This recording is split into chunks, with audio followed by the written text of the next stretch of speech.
Why hello there everyone, the North American closed PC playtest of Gundam Evolution just recently finished. I am going to miss it, but now that it has concluded, I felt that it is time to make a hands-on impressions video of the game since I got the chance to play it for myself, finally, quite significantly actually, because it was conducted over the 7th to the 12th, and I put over 30 hours into the playtest, and I also maxed out the Battle Pass, so this game somehow turned me into its own version of a Fortnite kid. Also, for context, yes, I did play every single character, or mobile suit, I should say, in this case, and I also played every single game mode and every single map possible, multiple times, so I did experience everything there was to experience in this playtest. However, in terms of specific character balance, I actually want to save that for a separate video I plan on making right after this one, because there's definitely enough to talk about there that it deserves its own video, and I want to go over my own personal tier list and offer balance suggestions for each character. So, all I will say about character balance in this video is that there is one character, or mobile suit, I should say. There's only one mobile suit that is grossly overpowered compared to the rest of the cast, and if you played the game yourself, you know who I'm talking about, or even if you just watched someone stream the game, you probably heard them complain about it, and that is, drumroll please, it's Barbatos. Barbara. Barbatos is so strong. It is the one S tier in the game. My definition of an actual true S tier is a character who single-handedly defines the meta and has the entire meta revolve around it, and that definitely describes Barbatos in the playtest. As for the rest of the roster, the mobile suits range from either being good to severely needing buffs. A lot of the characters in the roster need buffing, so I hope they apply more buffs to the majority of the roster rather than just nerfing Barbatos to the ground. That's personally how I prefer companies go about balancing their games. But anyway, that's all I wanted to say about it in this video, because I know that people will be asking me to talk about the character balance, even though I plan on making a separate video for that, so I hope you check that out as well. So now I can talk about my impressions of the overall game design and the universal mechanics. So, if you watched my old impressions video, which was purely based on my impressions of watching the Japanese beta footage, you will recall that I was sort of lamenting the fact that Gundam Evolution is not a mech sim, but a hero shooter. And I was sort of suggesting things such as maybe changing the HUD a bit to make it feel more as if you are piloting a mech. But honestly, after playing it for myself, I have to say I've gotten over that because I've just accepted the fact that this is a hero shooter and not a mech sim. But I do have to say, the whole boost mechanic is actually pretty fun, and it actually does do enough for me in making it feel as if you are piloting a mech.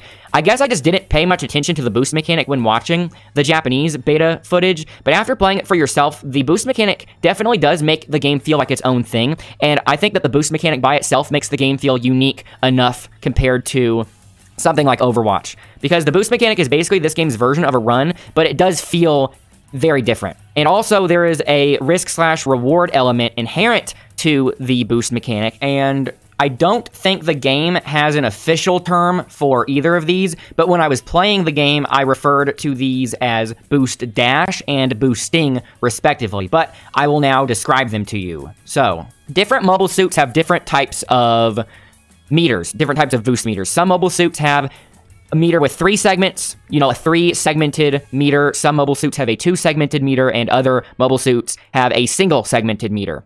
So what these segments denote is that if you tap the shift key, or whatever you map it to, typically in first-person shooters on PC, the shift key by default is run. So like I said, this is basically this game's version of running, right?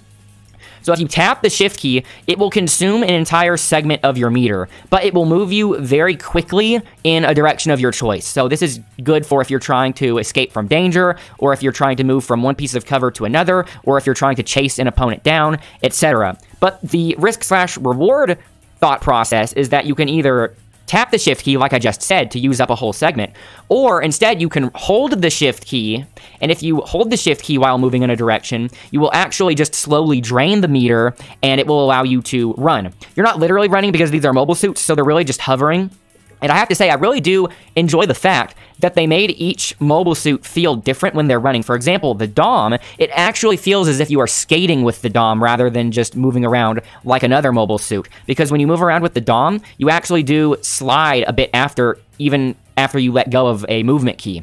So like I said, it really does feel like you're skating around as the Dom. And for the gun tank, it really does feel like you're on treads. I think some of it has to do with the audio design, because different mobile suits actually do have different sounds when they are running or walking or using the boost meter, etc. So I actually really liked that aspect, surprisingly. I also remember in the last impressions video I made saying that I wished the movement speed were faster overall. I don't know if they actually increased the speed from the previous beta or not. I might have to go back and compare it side by side to know for sure. But regardless, whether they sped the game up from the Japanese beta test or if it stayed the same, whatever the speed was in the playtest that I played was perfectly fine and fast enough because it is already hard enough to hit opponents in the game. If mobile suits are moving around even faster than they were, I think it would be way too hard to hit opponents, so I actually think the speed of the game is actually just right. However, a way they could super easily make it feel more like a mech game in which you are piloting these big mechs, and this is also something I said in the old impressions video, this is a critique that I still stand with, it's that the maps and environments that you play in have very few context clues to give you a sense of scale. What do I mean by that? For example, in one of the maps in the starting area, you are in a hangar and there are vehicles on the ground, vehicles that people would presumably get in and drive around, right? Like these military truck-looking things. And looking at that, it actually gives you a sense of scale that, whoa, I'm actually in this big mech. Because otherwise you would have no idea, right? So I want there to be more context clues like that. For example, they should have a map inside of a space colony. It's really weird there's no space colony map, because if you were to ask me what maps should be in a Gundam game, space colony is the first thing that comes to my mind, right? So if you have a map in a space colony, you could have roads, you could have buildings, and then as you are playing on the map, you have all of these surrounding context clues to constantly remind you, both consciously and subconsciously, that you are in this big mech, right? Because as it stands right now, it feels as if, and I'm going to quote a comment I got on another video, it feels as if they made a King Kong fighting game, but with regular-sized gorillas fighting each other. Because imagine they make a King Kong fighting game, but you fight in a white void. And so you have these two King Kongs fighting each other in a white void. You would just assume they're regular-sized gorillas, right? So, again, I am restating, they need to add more context clues inside of the maps to make it feel as if you are actually in this big mech. I think that would automatically do enough for people that want it to feel more like a mech sim between that and the boost mechanic, which is already in the game. Speaking of adding maps such as space colonies, it makes me wonder what they are going to do with additional maps henceforth, whether they are more interesting or not, because all of the maps that we played in during the playtest were super ambiguous, and they were ambiguous enough that you could kind of assume that they're supposed to fit into Universal Century. But remember, the character roster in this game has Universal Century suits, but also alternate universe suits. There are multiple different continuities represented in this roster. So I'm wondering if they are deliberately keeping the maps super ambiguous so they're vaguely similar to Universal Century, especially because there's this one map in which you can look up and see into space, and you can actually see some battle happening in the distance in space with the classic pink explosions. That really does make it feel as if it's meant to be similar to UC, right? It looks like something that comes from UC. But they never make any mention of anything specific, because there are several maps that are obviously on the moon, but they never mention Von Braun City or anything like that. So if they really are deliberately trying to keep these maps super generic, I would honestly prefer if they instead added maps that were specific locations and locales from the shows. I think that would be way more fun, right? You could add a space colony, which is very deliberately from Universal Century, and how cool would it be if, for example, they added a map from Mobile Fighter G Gundam, right? Even if they don't add a Mobile Fighter G Gundam suit to the game, you could still add all these different maps and stuff to represent these different shows.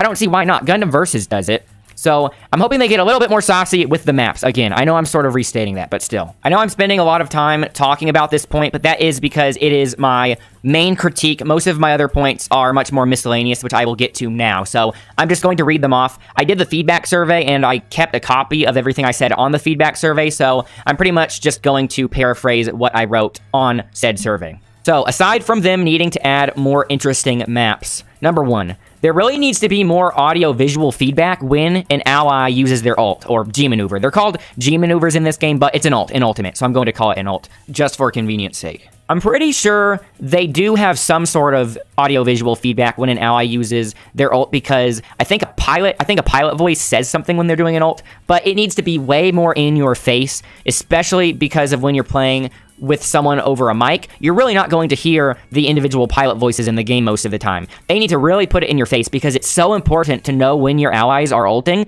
so that way you can play around it. and so that way you can know when to go in versus when not to go in, etc. So they need to have some sort of like big flashing thing in your face. On the top of the screen, they actually show how close each of your allies is to getting their ult ready. It shows a percentage, and then when they have it ready, there's a big G. So when they actually pop it and they go in, maybe they could surround the portrait in some sort of blue fire or something, just make the portrait pop out. Because again, it really sucks when you miss the fact that your ally just ulted, and it also sucks when you ult, but your allies don't notice it, and then they don't capitalize on it. So again, they really just need to make that super in your face so you never miss it. Also, there are pings in the game that you can use for communication, but I did not see any pings that told your allies that you're ready to ult. So even if your allies know that you have an ult ready, they don't necessarily know if you are holding on to it or not, right? Or if you're ready to use it. So there needs to be a ping that you can use to let your allies know that you're ready to use your ult, so it's easier to coordinate things with your team without having to necessarily go into a voice chat with them, right? That's the whole point of pings, so you can do quick and effective communication. And obviously in a game like this, knowing when an ally is about to use an ult is a big part of the meta. My second main point is also regarding the audio-visual elements of the game, and that is requesting revival from allies after being downed is not noticeable enough at all. After being downed, you can request revival from an ally by hitting a certain key, and it makes this certain sound effect, and it also makes this visual element emanate outwards from yourself. But both my brother and I noticed when playing the playtest that players never get you up after you've been downed. It's so tragic. It's probably partly due to players just not paying attention and not knowing what audio cue to look out for, but it's also probably at least partly due to the fact that it is just not noticeable enough. So the sound effect needs to be way louder, especially with all the other sounds that are going on at any given time. And also the visual effect needs to go out further, because there are so many times in which you are requesting revival from an ally that's right by you, but they don't see you because you are behind them, and the little visual effect that reaches out doesn't go far enough to go in front of them. So they really need to make that louder and bigger. What's really funny is that at the end of each match, they show you your results, such as the amount of eliminations you got, etc., and it includes the amount of revivals you did throughout the match. And literally, almost every single time, if I ever got 1 or 2 revivals in a match, I would get the gold medal, meaning that I got more revivals than anyone else on the team. So you know that's a really bad sign if getting 1 revival is consistently the gold medal. That really does prove that these players are not reviving their teammates at all. Speaking of the results screen after a match, they really should add play of the game replays, just like from Overwatch. Maybe they were scared of it being perceived as too similar to Overwatch, but the game is already an Overwatch clone, so they might as well just add a play of the game feature, because everyone would want a play of the game feature, and I don't know why anyone wouldn't want play of the game features, right? Especially because you get spray paints in the game, so it would be pretty funny if after popping off and doing something that you think is likely to show up in a play of the game, just put some sort of spray paint on the ground like GG or something, so that way when they show the play of the game, it would be really funny, right? And that would just be fun overall. I don't know why there's no play of the game. My next point is yet another visual feedback thing, but this one is a bit more specific.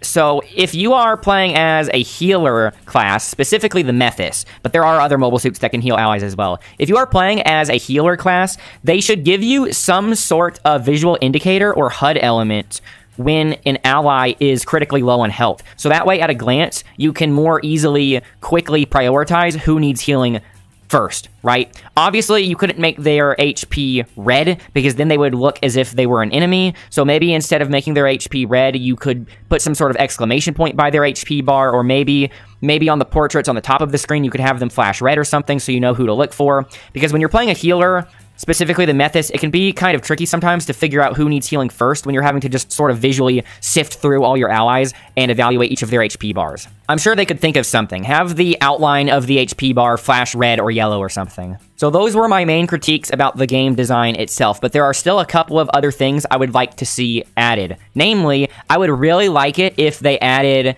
custom pilot voices of actual characters from the Gundam shows and movies. Because in the playtest, you could actually change your pilot voices, but they were all these super generic voices that were exclusively made for Gundam Evolution, so they're not actual characters per se. But it would be way more fun and exciting, especially for people like me, people that actually enjoy the shows and movies, if they added character voices, right? Especially if they got the actual voice actors to do the lines, that would be great. And lastly, I'm saving this for last because it's the least of my concerns because I expect that they're going to add this anyway, but I would really enjoy a survival mode or a permadeath game mode in which each player has one life and can't respawn until the next round. There's a game mode like that in Overwatch. I forgot what it's called, but that was my favorite game mode when I played Overwatch because it just feels as if it has the highest stakes and it makes you play more carefully, and that's why it's my favorite game mode. I'm sure they'll add it sometime, right? I can definitely see why they did not add a 3v3 permadeath game mode in a network test, right? That makes a lot of sense. But when the game actually releases in free-to-play sometime this year, I hope it has a permadeath game mode. If any of you guys got the chance to play the playtest yourself, let me know what you thought about it in the comments. I can't wait until the next playtest, especially because the next playtest is going to be console only, so that'll be very jarring after getting used to the mouse and keyboard controls. And I suspect that the gem snipers will not be nearly as oppressive with their newfound controller aim. So I can't wait for that. I will see you guys there. And in the meantime, like I said, I'm going to make another video talking about my tier list of the mobile suits in Gundam Evolution, and I'm going to be mentioning my balance suggestions, which I did include in the feedback survey. And then after that, I would like to create a top 10 most wanted / expected mobile suits to be added in Gundam Evo video. And so look out for that, and I will see you guys later. So thanks for watching. Bye for now.